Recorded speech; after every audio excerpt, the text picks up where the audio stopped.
All right. Hey, welcome to Making Pittsburgh Healthy. Today we have Ashley James on the line. She's an entrepreneur, coach, podcaster. Her podcast is called Learn True Health. She is a certified master practitioner, trainer of neuro-linguistic programming, NLP, timeline therapy, hypnosis, and coaching. You are going to be thrilled with the information we're going to hear today and learn. So, Ashley, we're so glad to have you. Tell us a little bit about yourself. Married, kids, what do you like to do for fun, and what gets you up in the morning? Thank you so much. This is going to be a lot of fun. Yes, I'm married to the man of my dreams for the last 12 years. We have a 5-year-old son, and he gets me up in the morning. He's my alarm clock. But honestly, it's interviews like this that really get my mojo going. So I'm really excited to be here today. My biggest hobby, I guess, it would be in the kitchen. I think that every time you walk into the kitchen, you're walking into your pharmacy. And so for me, walking into the kitchen, cooking the food I cook for myself and my family is cooking a healing elixir to support the body's ability to heal itself and stay strong. So I love figuring out how to integrate incredibly super powerful healing foods into each meal. Like just this morning before the interview, I was watering my sprouts. I love it. And I hope we can give this little bit of energy that you have and that fun that you have in the morning. We can energize the community, because I get up and I do similar things, crazy things. And it's like, how do we get everyone else to do this? So why don't you tell the listeners about your background, where you came from as a child in, your first visit to a naturopath, and how your life started to transform and how, got you there today. Absolutely. So when I was 6 years old, I had anxiety my entire childhood, but I didn't know it. It's sort of like a fish in water, right? The fish doesn't know it's in water. I didn't know I had anxiety because I had constant anxiety, but I also was very sick as a child. I had sore throats all the time. I'd catch every cold. I was really, my energy level was really low. My mom was sick too. She had candida from her MD putting her on months and months of antibiotics for what I believe to be a viral cold at the time. And so she just destroyed her intestinal bacteria with the antibiotics, and then she developed candida. And she discovered this naturopath in our town, Dr. Diadamo, who's the creator of Eat Right for Your Blood Type. He's famous now, since passed away. When we went to see him, he was quite old. And I actually remember going to him. I was 6 years old, and I went into his office. He looked at my eyes, ears, nose, and mouth. He took my blood, and he said, "You're O blood type.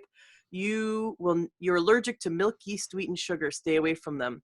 And I knew those were the ingredients to chocolate bars, and I love chocolate bars. So I said, "When can I have a chocolate bar if I can't eat all those things?" And he said, "Well, once in a blue moon." And I got excited because I thought a blue moon was every month. I thought it was a full moon. So I did not know that until I got home, and my mom completely changed the house. She took out all the dairy, all the wheat, all the sugar.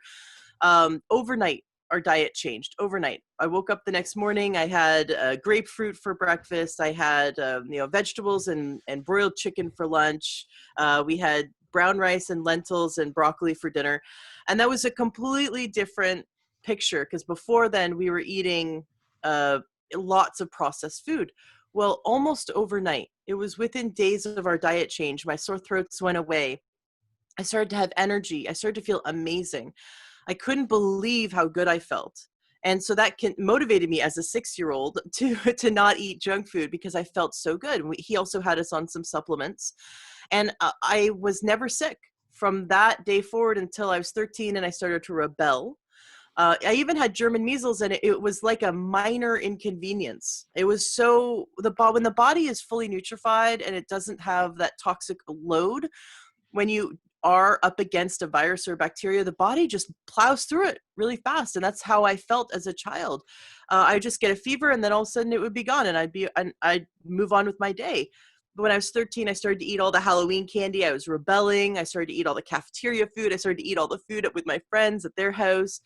And I ended up, through my teens, developing type 2 diabetes. I developed polycystic ovarian syndrome. By the time I was 20, I was told I was infertile by an endocrinologist and that I would never have kids. It was very bad. I also had chronic adrenal fatigue, and I had chronic infections for which I needed monthly antibiotics for. And I was a wreck. I spent my entire 20s gaining weight out of control, felt like I was trapped, like a prisoner in my body. I was exhausted. I was sick all the time. My blood sugar was out of control. I was constantly hungry. And every day I cried myself to sleep because I wasn't sure if I was going to wake up the next morning. I really did feel like I was dying. And I did this to myself, and I totally acknowledge that now. Like, I'm not a victim of it, but I'm also very upset that I lost my 20s. My 20s were shot. I didn't get to do all the fun things that 20-year-olds do, like go to concerts and, have energy, because I did it to myself with the food I ate. I ate the standard American diet, and my health went completely down the drain. I ate all the things that destroyed my body. But I had to reclaim my power. And I had to figure out my path because I had rejected all the things my mother taught me and all the things that my naturopath taught me. And so in my late 20s, right when Netflix started putting out health documentaries, my husband loves documentaries. So it was 2008, and we watched, Food Inc. And we even went to one of the openings in the movie theaters. We watched Forks Over Knives and all those health documentaries. And in one of them, they said, shop the perimeter of the grocery store and eat organic. And we said, okay, we can do this. Let's do that. Let's just do that and see what happens. Well, if you shop the perimeter of the grocery store, you're still eating cheese, you're still eating meat. But if you're choosing organic, you're cutting out the chemicals. And if you're shopping the perimeter, you've cut out sugar, you've cut out grains. You're just eating fruits, vegetables, nuts, seeds, maybe going into the bulk section. And so I started eating that way and cutting out pesticides. And in 1 month, my chronic infections went away. The chronic infections were so bad at times that I couldn't even swallow because my glands in my throat would close up because of the infections. And so the infections went away. And I said, wow, if I can change a major problem I have in my health in 1 month by just cutting out some foods and cutting out pesticides, what else can I do? So I'd been going to MDs for all my 20s, and they just kept putting me on drug after drug after drug. And they told me I'd be diabetic for the rest of my life, that I'd always have polycystic ovarian syndrome, that's irreversible. They told me that I'd always be infertile. They basically gave me a bunch of death sentences. And I found naturopathy again. I started going to naturopaths, and I found some really great ones who'd been practicing for a long time, for 40 years. And they helped me adjust my diet and my supplements. And the first thing that I was able to, within 3 months of doing that, I no longer had diabetes. Then I no longer had chronic adrenal fatigue. Then I no longer had polycystic ovarian syndrome. And then we conceived our child naturally with zero help other than supporting my body with nutrition, with food and some supplements to fill in the gaps. And of course, lifestyle changes, like, going to bed on time and moving your body in a way that brings you joy. But if it wasn't for that, if it wasn't for naturopathic medicine, if it wasn't for just feeding the body what it needs and cutting out the foods that harm it, I don't even know if I'd be alive right now. I got so passionate in my 30s about getting my health back because I did it, and I couldn't believe it was like I was free at last. And I wanted to go help others do the same and show them that there's an answer. They don't have to be stuck on drugs the rest of their life. And that's why I started my podcast. I've done over 400 interviews now, and we have over 7 million downloads, and it's been about 4 years that I've been doing the show. And for me, it's just showing people there's all these tools out there that they didn't even know they had access to, like chiropractic medicine and naturopathic medicine and all different forms of holistic medicine and diets to support the body's ability to heal itself in the face of any condition. I love it. And I resonate everything with what you say. And what was interesting when you said about the German measles, and you just went right through it. It was no big deal because your body was strong. And I always tell my patients, I said, whatever type of work they have, I'm always trying to get them to move and exercise and live healthier. And they said, well, doc, I'm tired. Work beats me up. And I said, well, you got to train to work. You got to train your body to be strong for work. So when you go home, you still have energy. And they look at me like I have two heads. I'm like, if you like chiropractors, a lot of chiropractors have back problems. Why? Because they don't keep in shape. So if they lift weights, eat healthy, eat a clean diet, and stay active, we shouldn't have these things. So when I had my kids, we were learning all this. This was a process with us, and we did the same thing. I don't know if we sent our kids ever with Brussels sprouts, raw Brussels sprouts. I think you did that as a child. My mom, oh my gosh, no, I remember this one meal. I was in junior high and I opened my lunch bag. It was just like she just threw it in a grocery bag, unceremoniously. And I opened it up and she had Brussels sprouts and some chicken. And you know that Brussels sprouts have like an odor, kind of like, because of the sulfur, right? So Yeah. everyone in the lunch table is like, ew, your food smells like farts. And of course I look over and they're eating white bread Nutella sandwiches, right? And I came home crying to my mom, why can't I eat white bread Nutella sandwiches, Mom? And she looked at me and she said, by the time those kids are 30, they're going to be in wheelchairs, because that doesn't help the body. They're just eating poison. And so, I mean, I did not appreciate my mom at all, or any of her efforts to keep me healthy when I was 13, but I do now. Well, I see my kids, they do the same thing. I have 5 of them. My oldest is 28, and they went through some rebellious years and just kind of dismantled what we had built on. And it drove me crazy, but I thought, I just pray they get sick and they feel lousy, because when they do, like you did, you realize, wait a second, I have an answer. And that's what I love hearing what you're doing with your podcast and teaching, and the people that are going to listen to this. If we can keep getting this voice out, people are going to get some education to take that chance before they have to live their life with it. It's crazy that we have to live our entire life sick, and then we hit 50, 60, and we finally come into a practice like yourself or mine, and it's eye-opening. And they say, I had to live this way for 20, 30, 40 years. So I love what you're doing. And so I share some similar experiences. Let's dive into, you have on your some expertise on anxiety. I would love to dive into that. And one of the things you noted is how to eliminate anxiety in 60 seconds or less. I can't wait to hear your answer there. Absolutely. So let's jump into this. I think anxiety has become, especially with this COVID-19 thing, become bigger than ever. And maybe we're starting to recognize this as something that we really need to identify and start working on, so it seems to just seep into our bodies very slow, into our mind probably very slow, and we don't even know it's there until it hit us. So why don't you, from your expertise, let's dive into this. Absolutely.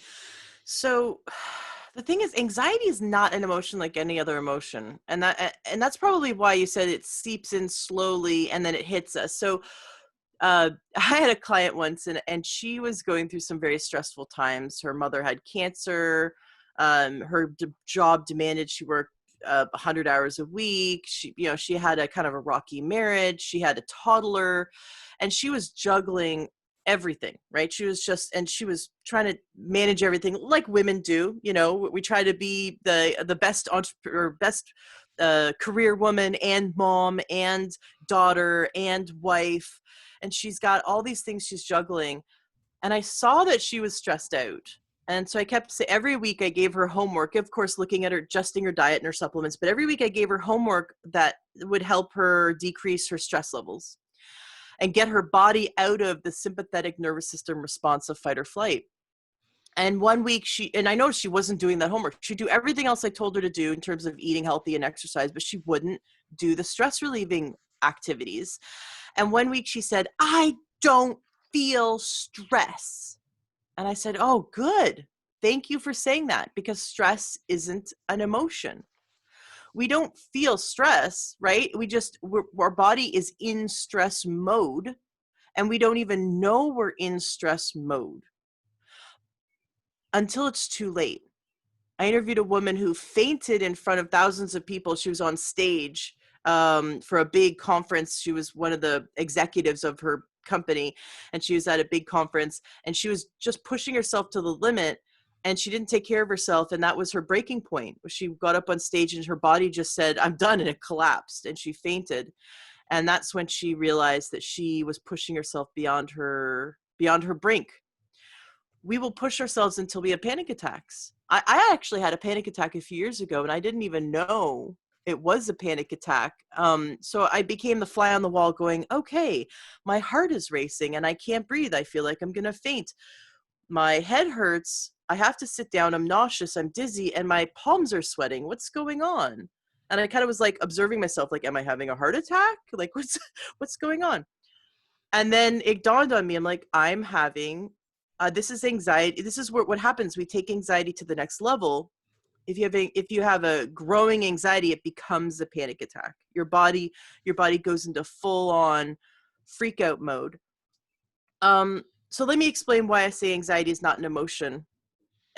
We do feel it, but it's not an emotion.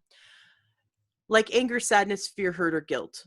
You can have an emotion about the past, right? Like you could remember when you got your driver's license and go like, oh yeah, I remember I was excited. And like you could actually start to feel the excitement in your body, or I remember I was scared. And you can reactivate positive or negative emotions from the past. Like you can remember a time when you had a really negative experience, and you could probably still feel, you could get in touch with and have activated inside your body those negative emotions. The same with positive emotions, like a birth of a child or a marriage. If you thought about it long enough, you could probably actually feel your body right now, feel those emotions as if you were still there in that moment. So we can activate emotions from our past, but you cannot activate anxiety from your past. We cannot feel anxious about something that's complete, because anxiety is not a negative emotion like we wrap it up into all the other ones. Anxiety is a message from your unconscious mind to focus on what you want. Now I'm going to explain what I mean by that in a moment. Anxiety is how we identify that we're in the stress response. So for those who don't know what the stress response is, the body has the autonomic nervous system. The parasympathetic is the rest and digest. It's where we want to be the most of the time, because that's where the body fights cancer. That's where the body fights off illness. That's where the body has all these enzymatic processes turned on to create a healthy gut, to create a healthy nervous system. It's where you want to be 99% of the time, is in the parasympathetic nervous system response. When our body perceives a threat, so let's say a door slams, you hear a loud noise, you go, you're immediately in the fight or flight mode. That's how quickly it turns on. And the fight or flight mode is the sympathetic nervous system response. Now, what happens physiologically? Your body has a spike in stress hormones like cortisol. Your body shunts blood away from the logic centers of your brain. So you actually lose your higher thinking. At least it dampens your higher thinking. It dampens your ability to think critically, your ability to think three-dimensionally and solve complex problems. Your body shunts blood away from your core, your digestion. So your digestion turns off. That's why a lot of children, you won't know they have anxiety, but they'll say they have a tummy ache. Your digestion basically turns off. And all your enzymatic processes designed for long-term health and healing get turned off, because all the energy gets rerouted to surviving right now. So your limbs, so you can run or fight. Now, this is great if you're running away from a bear. This is great when we actually have a threat. The problem is we are constantly perceiving threats in our environment. Our body's listening to our thoughts, and our body is eavesdropping on what we see, what we hear. So when we're looking at social media and we're seeing riots, we're seeing looting, we're seeing, all this distress, all the distress that's going on in our environment, even though it's maybe not like in our house, it's out there. You're in stress mode. Your body goes into stress mode because it wants to protect ourselves, so it goes into fight or flight. So we're in fight or flight almost all the time if we're being exposed to things that would be perceived as a threat. Now, the body can't tell what's imagined and what's real. So if you see a horror movie, or if you go on a roller coaster, like, we know we're safe, but the body doesn't. So the body is going to go in. The body is very sensitive. You've got to tell your body you're in a safe place, that you're not under threat, for it to go, okay, I'm going back into the rest and digest mode, the healing mode. But anything that's perceived as a threat, you're immediately into fight or flight. Now, when we're in fight or flight, again, we don't feel stress, right? And that's where anxiety comes in. Anxiety is an emotion that lets us know we're in fight or flight. And it may start as something small, like I feel a little unrest, or I feel a little uneasy, or I feel a little bit of worry. And it can go all the way, it's a spectrum. It can go all the way to panic attacks, right?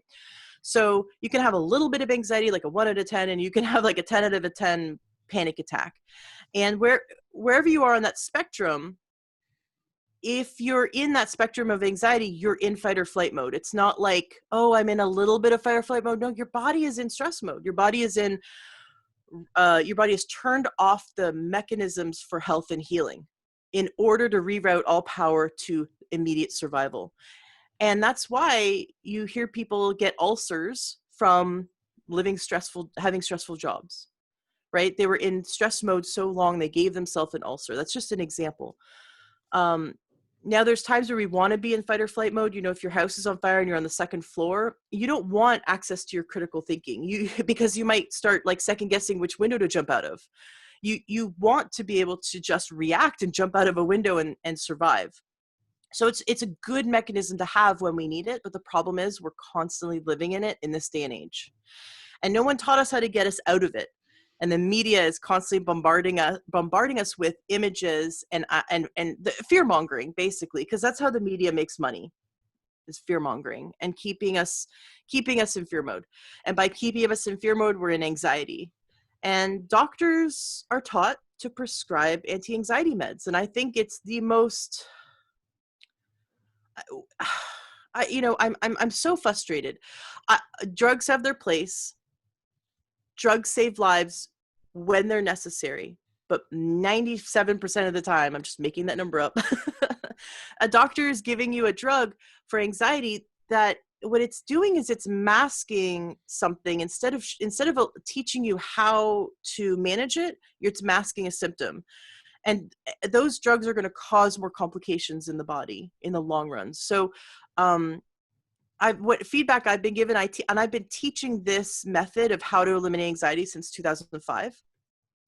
Thousands of people I've taught this to, and I've even taught it to large groups of people.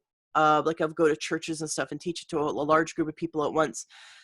And the feedback I get, and I tell everyone, you got to go back to your doctor to get off medication safely. Like I'm not telling people to throw out their meds, but the feedback I get is that so many times people come back to me and say, I was on anti-anxiety meds for years and now I do not need them because of this one technique.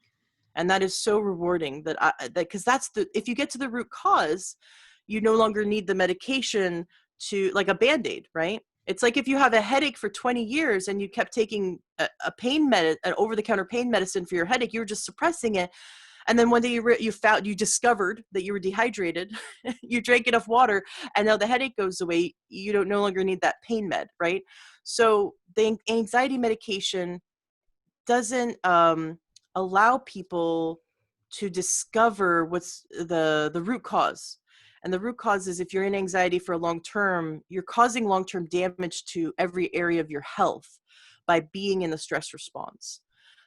So that gives you a bit of a background story that anxiety is not what we think. It's not like anger, sadness, fear, hurt, or guilt. It's a message that our body tells us that we're in stress mode.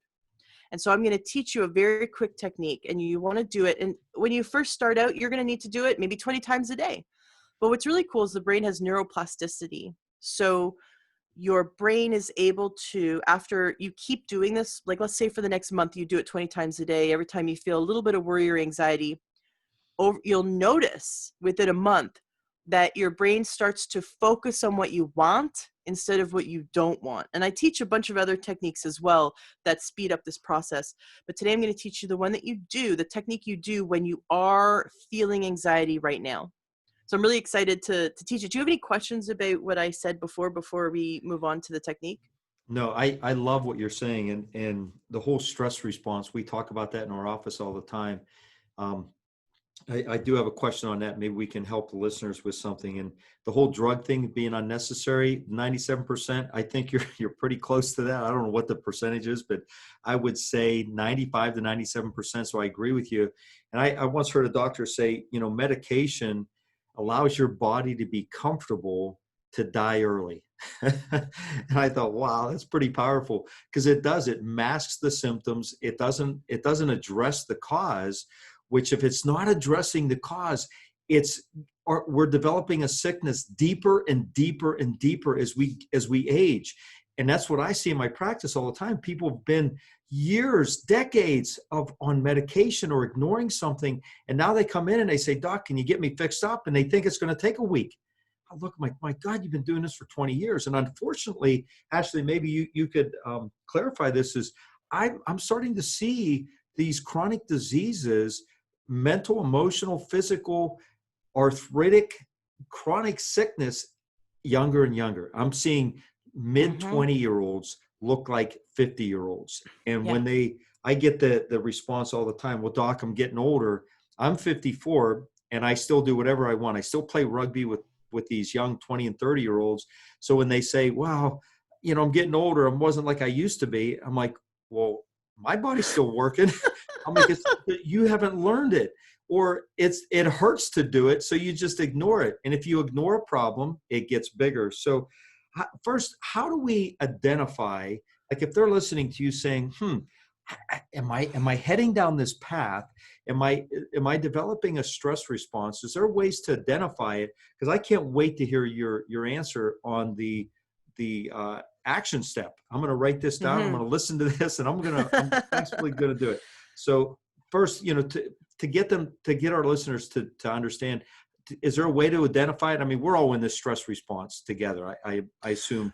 Yeah. So some people don't know they're in anxiety. And that's how that was how I was my entire childhood. And now looking back, I can see that I actually, if I was born 20 years later, I probably would have been put on meds as a child. As sad as that sounds, the children today are highly medicated. There are even infants that are on antidepressants. It is like ridiculous what's happening to children. I'm very, very afraid for the generation between ages 10 and 24. The second leading cause of death for that generation is suicide. Suicide's gone up 60% in the last 10 years. I just was talking to a friend yesterday who's a professor of biology and at a university in the Midwest. And she said her 9-year-old is in the hospital, or her 9-year-old niece is in the hospital for trying to commit suicide. Children younger and younger are trying to kill themselves. We really, really need to focus on mental and emotional health from the holistic standpoint. I was just on a podcast yesterday talking about this with a psychologist. The mental and emotional health isn't an us or them thing. Like, oh, I'm healthy, but those people over there are sick, right? It's not. We have to stop looking at it like, well, I don't have a diagnosis, so I don't need to think about my mental and emotional health. Everyone has mental and emotional health, and it's a spectrum. They're either healthy or they're not, just like physical health. And in fact, your physical health directly affects your mental and emotional health. What you eat, for example, my husband, we figured out that when he ate certain foods, he became a different person. When he ate foods he was allergic to, and when he, this was back when he drank alcohol many years ago, or ate sugary foods, his blood sugar would kind of spike and then crash, and he would get very nasty, and then he would want to instigate a fight, and I would be like, what's going on? It's like Jekyll and Hyde with you, until we realized that his mental and emotional health, he was very off kilter. And then we dialed in his diet. He started eating really healthy. He cut out the sugar and cut out the alcohol. And he said, I feel even keel emotionally for the first time in my life. He didn't say, he did. He had more energy. He had more vitality. He didn't say any of that. He said, I feel emotionally the most stable and healthy I've ever felt because of his diet. So we have to remember that what you put in your body every day through your mouth, right? And the thoughts you think are just as important for your physical health and mental and emotional health. It's all connected. We have to take the whole package seriously. But I'm really worried about children, especially with all the policy changes going on with COVID-19. A friend of mine who's a teacher just got a 55-page document from the Edmonds School District. He's been a teacher for 20 years. And it says that all the children are going to have to wear masks coming into September. Like first graders are going to have to wear masks, have partitions between desks. And I'm worried about the stress. They're already under stress. These children are already committing suicide at an astronomical rate because they don't know how to handle the mental and emotional stress, right? And our society doesn't teach them that what they eat, like sugar, for example, sugar really does affect their brain, affects their emotional health, and lack of sleep. I just interviewed Dr. Perlmutter about this. We talked about there's studies that show that when you don't get enough sleep, your brain goes over into the survival mode, right? Into this stress mode we talked about. For 24 hours, you can't access sympathy and empathy. It's very hard to do so. And you're more megalomaniacal, you're more egotistical, and you're more driven by immediate rewards instead of long-term gratification. So imagine children who are under the social pressures, eating lots of sugar, eating foods they're allergic to, not getting enough sleep, constantly bombarded by all the social media, and they don't have anywhere to turn. They don't have a break, and they're not taught any resources for turning off the stress response. They're feeling hopeless. There's 9-year-olds saying that they don't even know what's the point in life. And this is the milieu of the society right now. And my passion is to change this, right? So as individuals, we can only make a difference as individuals, right? So within our own family, but hopefully we can start a movement and show people holistic health, show parents that the food they feed their children affects their mental and emotional health as much as their physical health. And that there are exercises we can teach children. Children, the exercise I'm about to teach you, children get it even faster than adults. We teach children this. It makes such a big difference for their anxiety. I was working with an anxious 13-year-old. I taught him this technique. It completely changed his life. You should see his whole physiology. He just relaxed in his seat and he went, oh my gosh. And the thing that he just wanted to kill himself over just melted away. So we gotta give our children powerful resources like tools from neurolinguistic programming and timeline therapy, and tools like food really does make a difference. Everything you put in your mouth, every single molecule you put in your mouth affects your mental, emotional, and physical health. So I'm going to teach you the technique. But in order to teach it to you, I need you to, so I'm just going to, for everyone listening, make sure you're not driving because I'm going to have you close your eyes for a few seconds. I want you to pick something that's happening in the future that you have some anxiety around. So something that, and it doesn't have to be the world's biggest thing because I just want to teach you the steps to it. So is there something for you that you have anxiety that's coming up? And it could be something simple like, go to the grocery store, it makes me anxious right now. Like I feel anxiety because I got to go to the grocery store because I need to wear a mask. And so, or I've got taxes coming up and I feel a little anxious about that, or a dental appointment. So do you have something coming up in the next month or two that when you think about it, you can actually feel anxiety in your body right now? You asking me? Yes. Yes.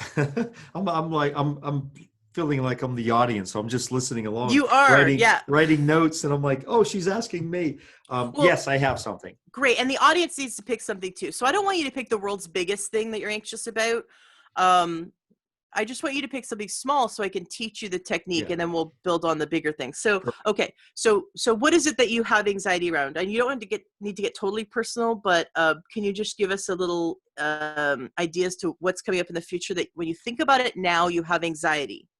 As soon as you said taxes, because tax season, it's like, right. Oh, taxes. I have to close this all out. So yeah, so that was it. Okay. So when you think about closing out your taxes on a scale of 1 to 10, how much anxiety do you have in the moment right now in your body? 4.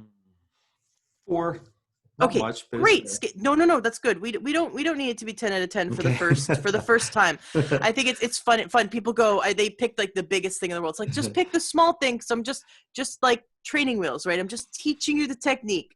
Okay, great. So everyone, think about something that's coming up in your near future that when you think about it now, You have anxiety right now in your body. Oh yeah, I can feel that. It's kind of in my chest. Maybe my chest feels a bit tighter. Maybe my heart rate goes up a little bit.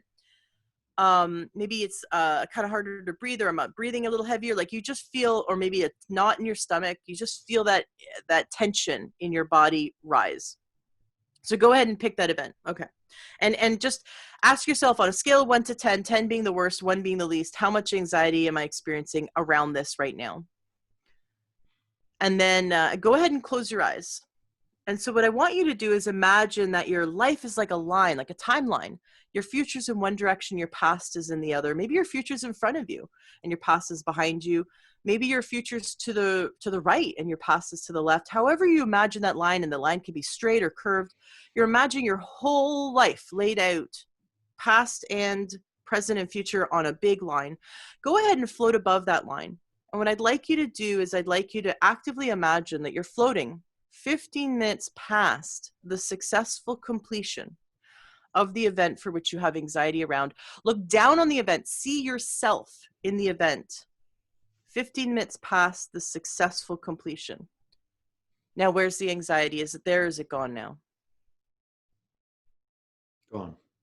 Good. You come back to now. 90% of the people are going to come back to now and open their eyes. 10% of the people are still there because they have anxiety still. There's 2 more steps for the people who still have anxiety. Some people just imagine the completion going poorly, and they didn't hear me say successful, because it's a bit of a mental exercise to imagine something successfully turning out when they've spent their entire life imagining the worst case scenarios happening. So for those who still have anxiety around that event, I want you to imagine, and you're making up, this is made up. It's just as made up as you imagining the worst case scenarios are completely fictitious because they have not happened yet.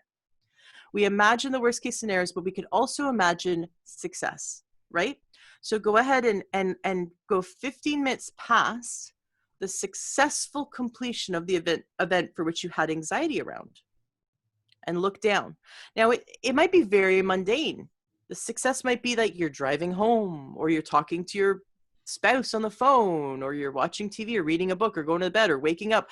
Like 15 minutes past the successful completion is just you doing something, happily going about your day because it works out. But you see that it worked out. If the anxiety is gone now, so check in with yourself, then come back to now. Then there's about 1 or 2% of people still left that have anxiety. Good. When you still have some anxiety left and you've imagined the successful completion, it's because there's another layer. So then as you're floating there, ask yourself, what am I anxious of now?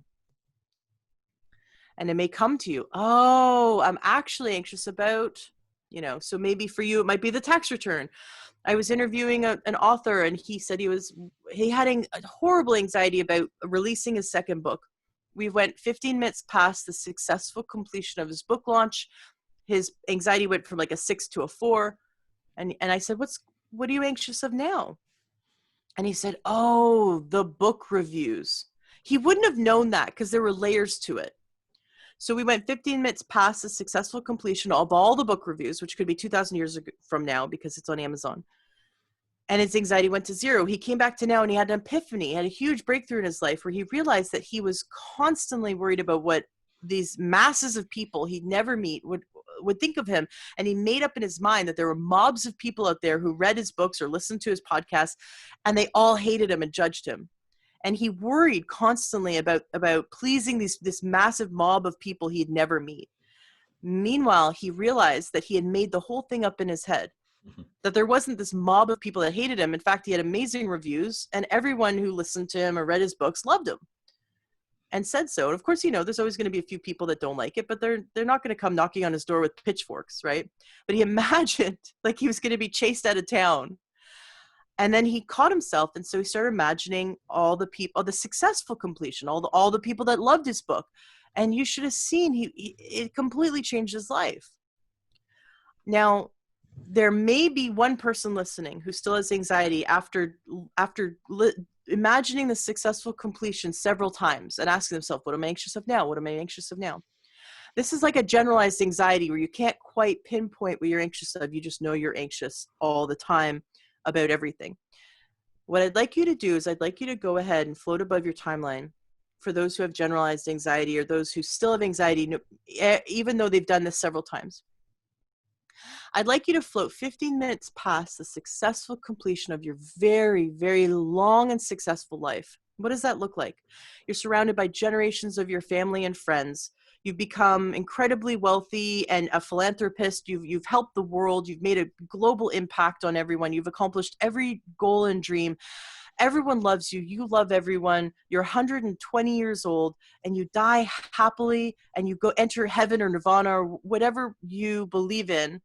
15 minutes past the successful completion of your life. And you imagine the success. What is the ultimate successful completion of your life? Everyone is absolutely happy. You've accomplished everything. And you go to the next phase of life after this death, after this one. And that's what turns off the generalized anxiety. There's no more threats. There's nothing for the body to react to. And then come back to now and open your eyes. So this technique is used when you have when you're focusing on what you don't want. So I'll give you an example. You and I are sitting together in our house. Our house is very safe. We're in the middle of nowhere. All the doors are locked. We're very, very, very safe. There's no one around us. And we're watching a horror movie. And we know we're safe. We're watching a horror movie and zombies are jumping out everywhere. Well, we think it's fun, right? But our body is reacting. Maybe a zombie jumps out. My husband literally levitated off the couch. He got so afraid. He was like reading a book while I was watching a zombie movie once.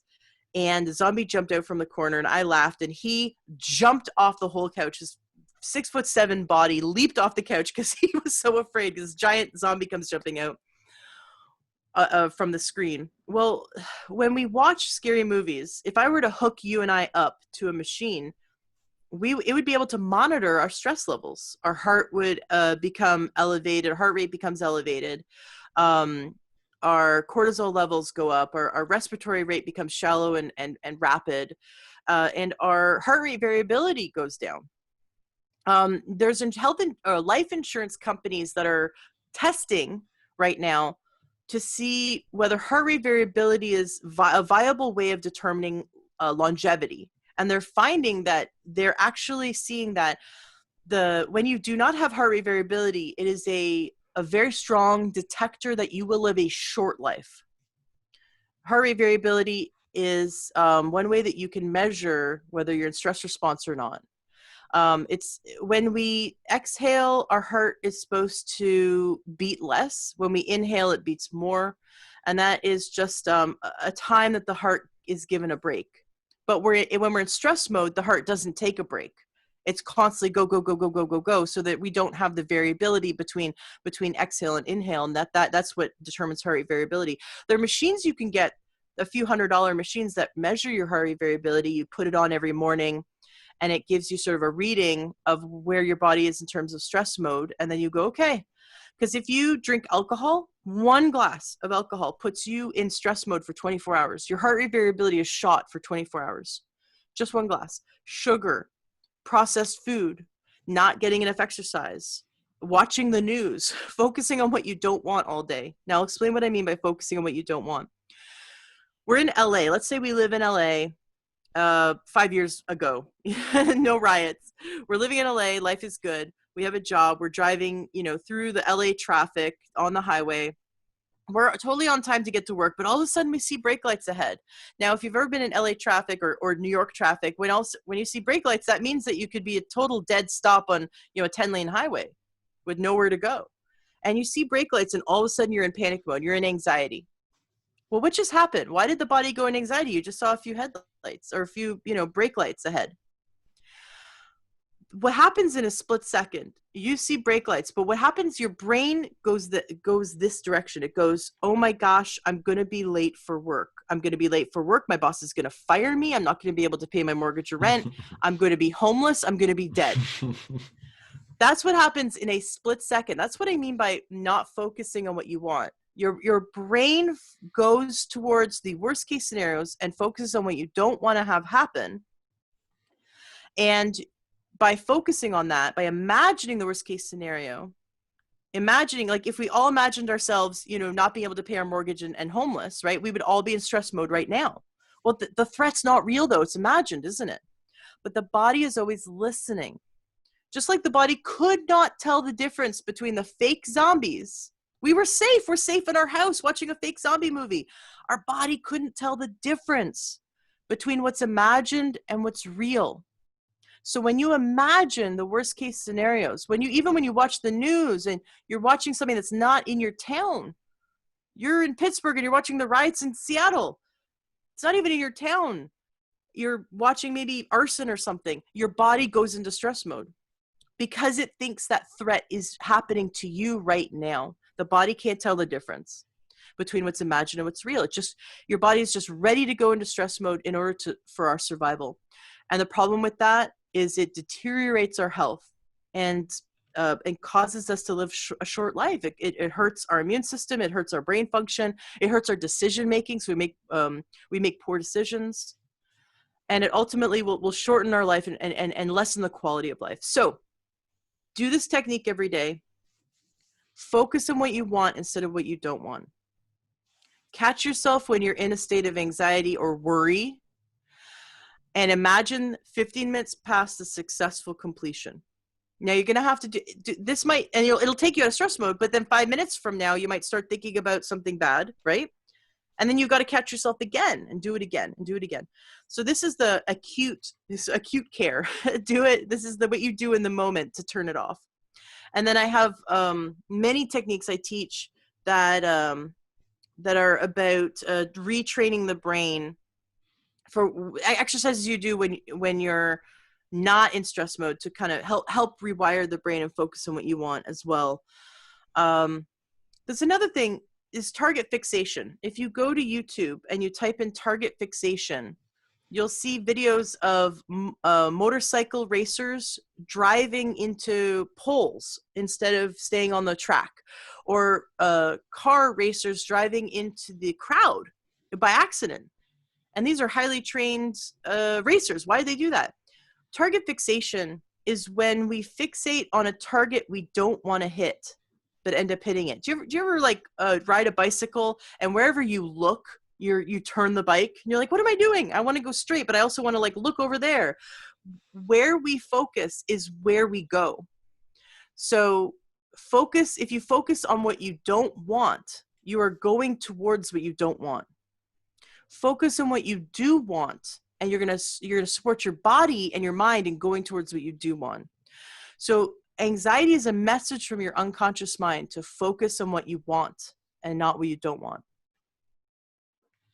Wow, Ashley, I love it. I'm taking notes here, and I'm sure the listeners are too. In just that one technique, it really opens this up for to find you, and we're going to explain that and learn more and start retraining.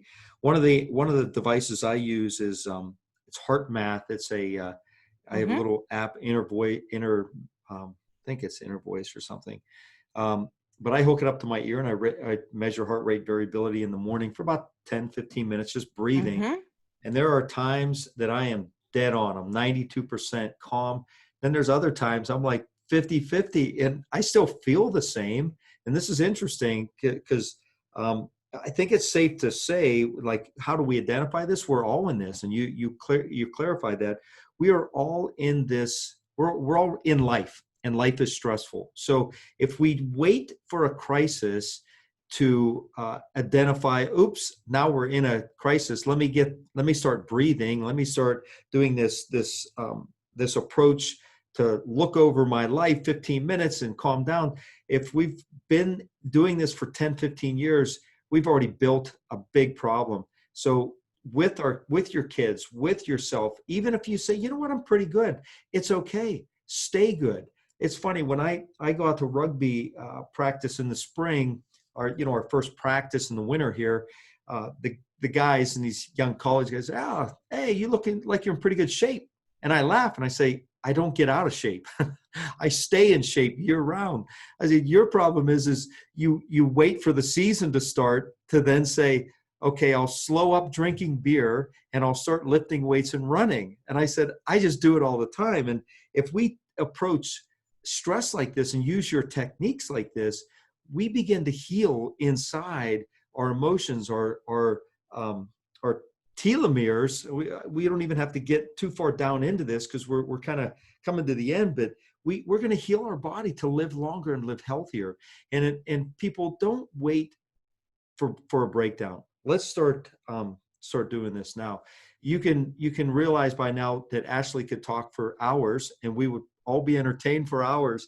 But we don't have that today. But let's just, this is an amazing technique. So let me just clarify. So we get stressed, and soon, like, the stressors I see is like I grip my teeth and I grip my hands. I'm like, dang it, I got this stupid thing coming up, right? Oh, is it going to go well? And I immediately identify it. So then at that point, I say to myself, wait, get on my timeline, float above it. 15 minutes passed. I look down and I say, oh, it's done. It's complete. It's successful, because it always is. And then that calms me down. That's basically in probably like less than a minute, I can do this. Is that correct? I just let it go and then move on with life. Yeah, what you're doing is getting your body back into it's sympathetic or parasympathetic. It's fight or flight or rest and digest. When the body no longer perceives a threat, when you tell the body things are safe, your body goes back into the rest and digest response, out of fight or flight. But you got to keep doing it. You got to keep doing it over and over again. So you're telling your body that things are safe, because your thoughts, however old you are, you have been focusing on what you don't want to have happen. You've been focusing on worst case scenarios your entire life. So your brain is used to that. So you're like, oh, I don't want to be late for work, and I don't want to do this, and I don't want to forget that report. And what if my boss says this and that? And your brain is just constantly thinking about everything that could go wrong. What if you thought about everything that could go right? You wouldn't be sending threat signals to your body. Remember, you're imagining something that in the future may happen that's bad. Your body actually thinks it's actually happening right now.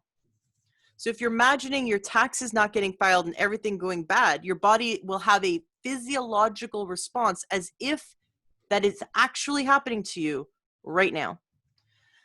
And you'll immediately go into stress mode because your body is trying to protect you. Listen, this is an ancient mechanism that helped us survive hundreds of thousands of years, however long we've been on this planet. Some people think we've been here 5,000 years. Some people think we've been here 1 billion years. However long we've been here, for many, many years, this is the mechanism that helped us survive. We are ancestors of pessimists. All the optimists died off. All the optimists went into the woods and got eaten by the bear. The pessimists were constantly thinking about the threats around them. I'm not going to go over there because I saw a bear over there. I'm not going to mess with that area. I'm going to run away from the bear over here. The pessimists and the ones imagining worst case scenarios probably were able to escape them. But back then we had very few threats.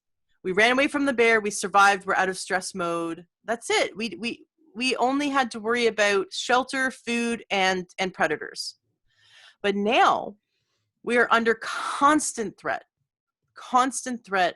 in our society. And our society has, it is part of the norm of society to be worried about things in the future.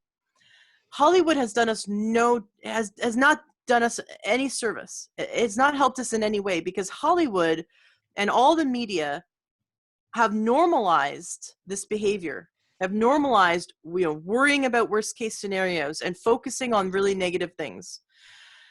It would be very boring if Hollywood was like, hey, let's all breathe deep and imagine a successful future and imagine a peaceful utopia. Like, people wouldn't watch, right? People, I don't know why. We want to watch violence and all that stuff. I don't know. But this is what we need to do. We need to unplug from any kind of input that tells our body we're in a state of threat. And we need to constantly focus on what we do want to have happen. Now, some people are going to say, but Ashley, I need to prepare. I need to imagine all these worst case scenarios because that's how I prepare. And I will assert that you are not preparing, you're lamenting. See, I live in a area where there's threats of an earthquake. The media, basically when there's nothing for the media to make you afraid of, the media likes to occasionally make this big story about, oh, the big one's coming, the big earthquake, the whole Pacific Northwest is going to fall into the ocean, we're all going to die. It's the big earthquake is coming. If you Google like Pacific Northwest earthquake, you'll see every few years they try to do a big article and a big news story on it when they're bored and they have nothing else to do. They like to dredge up these fear-mongering stories. So the thing is, like, I could be worried. I could wake up every day worried about an earthquake. We experienced an earthquake, my first earthquake ever. It was like a 4.0, maybe 2 years ago. It was kind of crazy. Never had one before. I could live in fear every day that the big earthquake's coming, the big like 10.0 that's going to completely destroy all of Washington State, right? I could totally worry about it every day.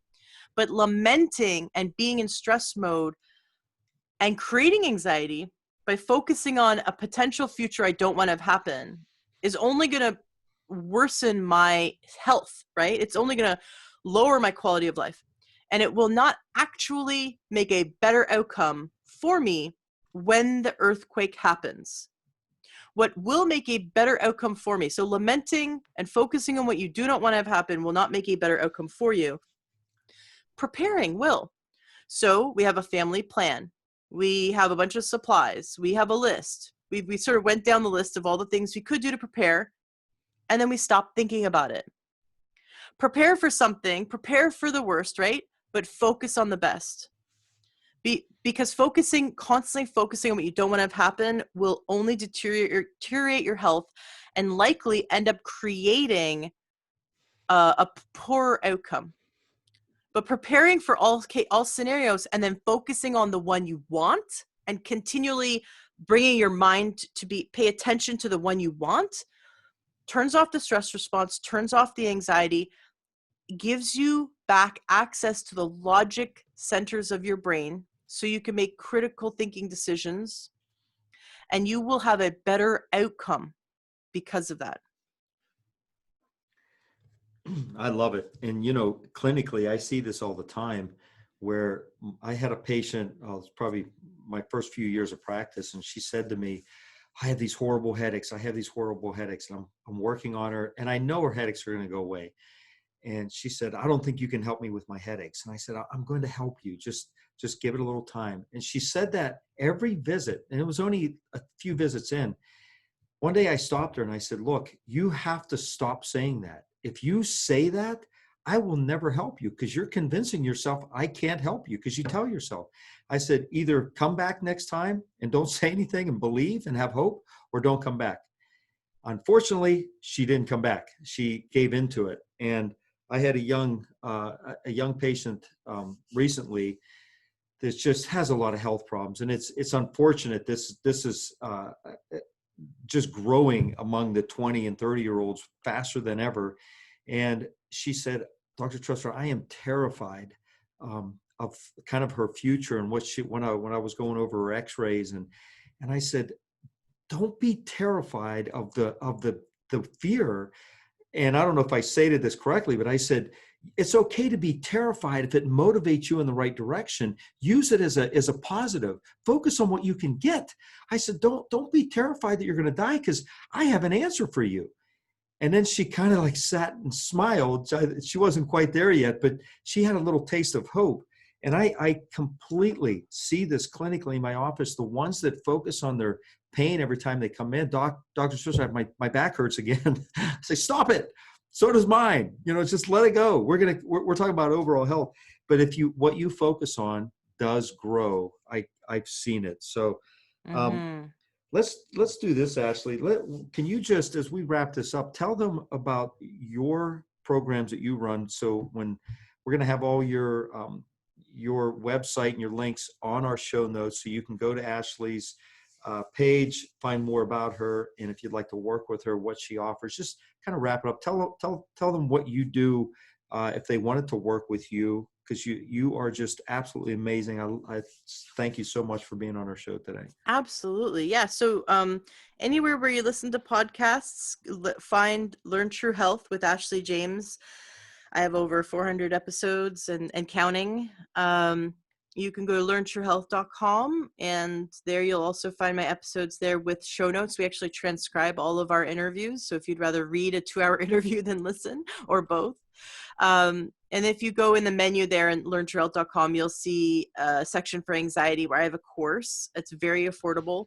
And it's a month-long program where I teach all the NLP and timeline therapy techniques for rewiring the brain so we can reduce stress, eliminate anxiety, but also eliminate procrastination and increase excitement and joy in your life. So it's a fun program I have.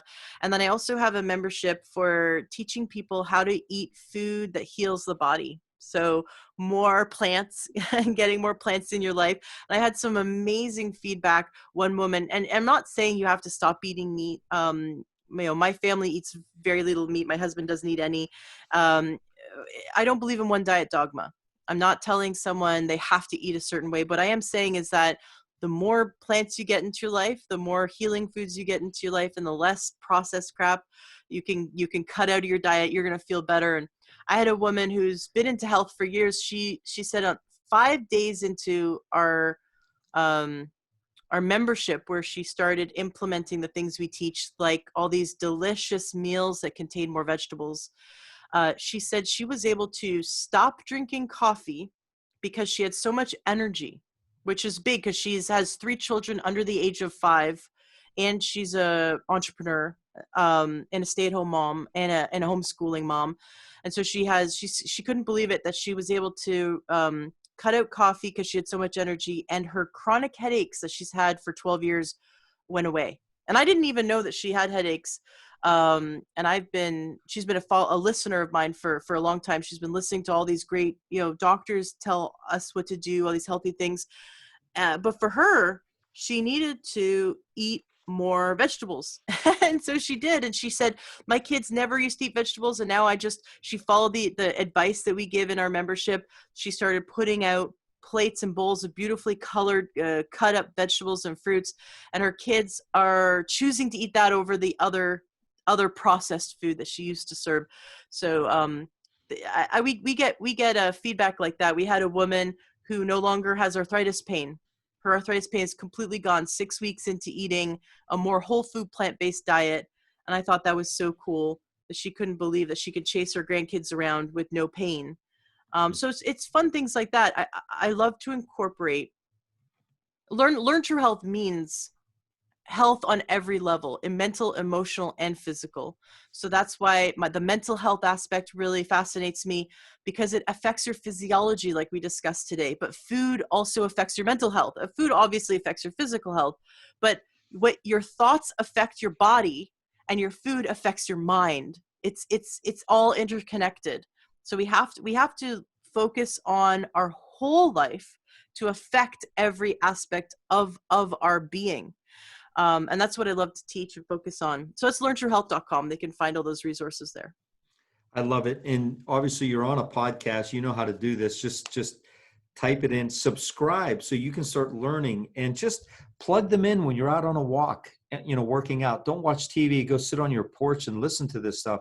And I guarantee, I listen to podcasts all the time. When you get one piece of advice, you may take this episode and just do the timeline, removing anxiety and start implementing it. That alone can transform your life. That alone may create healthy mental, emotional stability as you age, that we never know, if you didn't listen to this, where it would become. It's like disease and cancer just riddling the body. So take action on the steps that Ashley is saying.